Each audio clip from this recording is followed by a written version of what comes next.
News, सच जरूरी है। दर्शकों नमस्कार, मैं श्रद्धा तिवारी और आप देख रहे हैं MNS न्यूज टीवी। तो आइए देखते हैं आज की खास खबर। एक नजर डालते हैं आज की हेडलाइंस की ओर।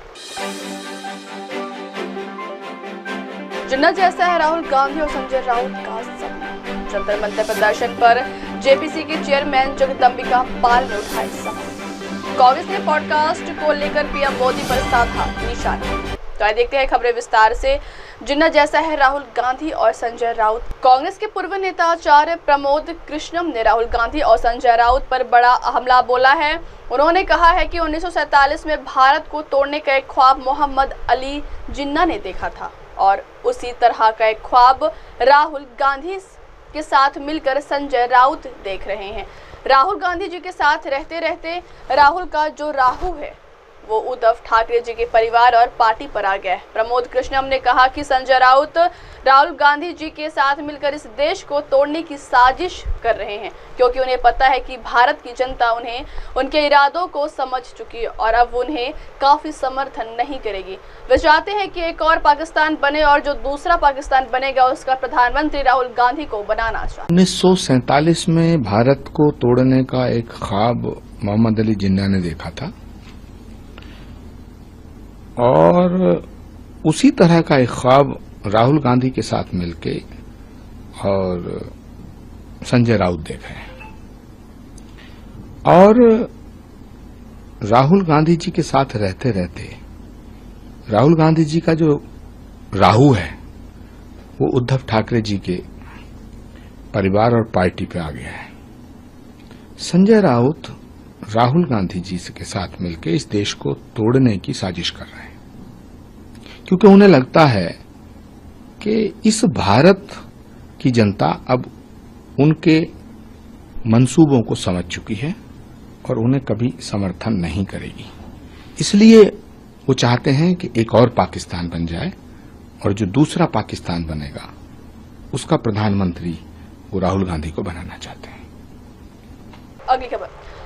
जंतर मंतर प्रदर्शन पर JPC के चेयरमैन जगदम्बिका पाल ने उठाया सवाल। और India Muslim personal law board ने वक्फ संशोधन विधेयक के खिलाफ आज मंगलवार को दिल्ली के जंतर मंतर पर धरना प्रदर्शन किया। AIMPLB ने इस बिल को वापस लेने की मांग की है, तो वही केंद्र सरकार के नेताओं ने साफ कर दिया है कि ये देश कानून के हिसाब से चलेगा। बिल को लेकर ऐसा कहा जा रहा है कि इसे जल्द ही संसद में पेश किया जा सकता है।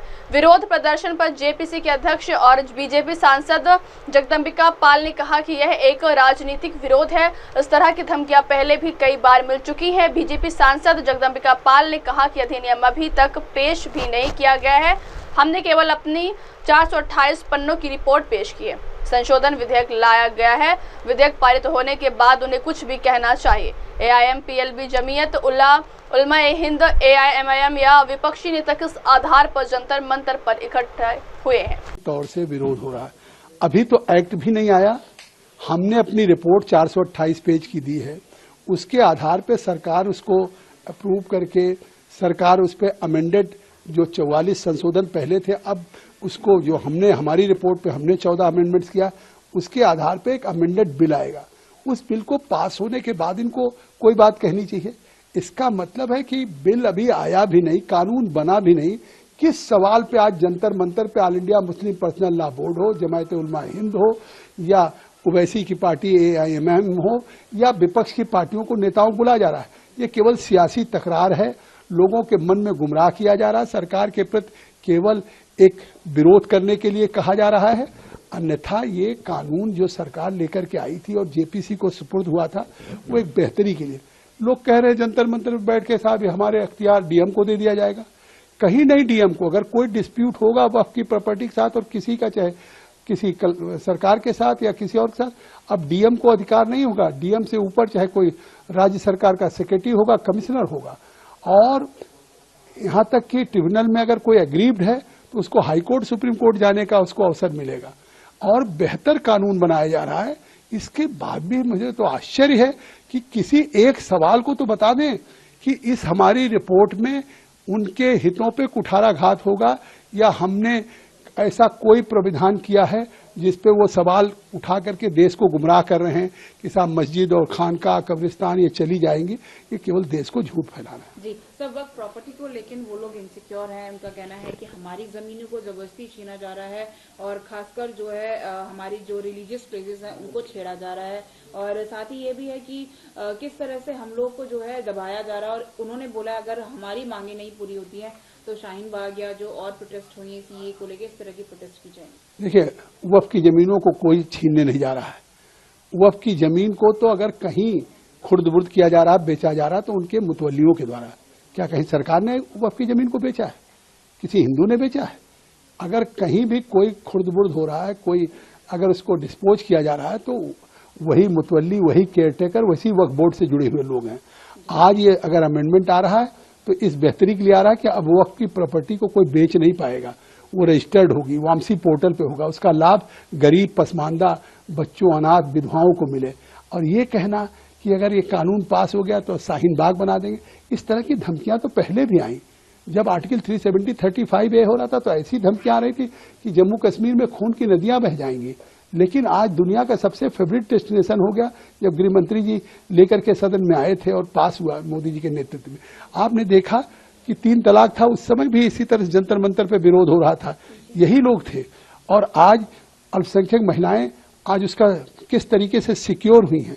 तो जिस तरह से महिलाओं के उनकी जिंदगी को, हक हकूक को सिक्योर किया गया, अब वक्फ की प्रॉपर्टी को भी सिक्योर करेगी सरकार। अगली खबर, कांग्रेस ने पॉडकास्ट को लेकर पीएम मोदी पर साधा निशाना। कांग्रेस ने रविवार को प्रधानमंत्री मोदी पर कटाक्ष करते हुए कहा कि पाखंड की कोई सीमा नहीं है। कांग्रेस ने कहा कि पीएम मोदी ने कभी प्रेस कॉन्फ्रेंस नहीं किया, लेकिन एक अमेरिकी पॉडकास्टर के सामने बैठने में वह सहज महसूस करते हैं।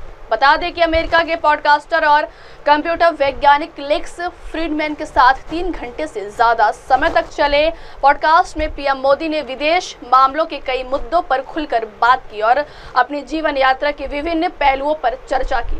वहीं कांग्रेस महासचिव जयराम रमेश ने पॉडकास्ट पर प्रतिक्रिया देते हुए आलोचना को लोकतंत्र की आत्मा बताने के लिए पीएम मोदी पर निशाना साधा। जयराम रमेश ने पीएम मोदी पर उन संस्थानों को खत्म करने का आरोप लगाया जो उनकी सरकार को जवाबदेह ठहराते हैं। उन्होंने कहा कि पीएम मोदी आलोचकों के लिए प्रतिशोध की भावना रखते हैं। उन्होंने कहा कि जो व्यक्ति प्रेस कॉन्फ्रेंस के मीडिया का सामना करने से डरता है, वह एक विदेशी पॉडकास्टर के सामने खुद को सहज महसूस करता है। जयराम रमेश ने कहा कि पीएम मोदी यह कहने की हिम्मत रखते हैं कि आलोचना लोकतंत्र की आत्मा है, जबकि उन्होंने हर उस संस्थान को खत्म कर दिया जो उनकी सरकार को जवाबदेह ठहराता। अब वक्त हो चला दर्शकों ब्रेक का। ब्रेक से लौटेंगे के बाद देखिएगा देश और दुनिया की तमाम बड़ी खबरें। बने रहिए MNS न्यूज टीवी पर। नमस्कार, मैं हूं Abhishek Bachchan. Keep watching MNS news. आप देख रहे हैं MNS न्यूज, सच जरूरी।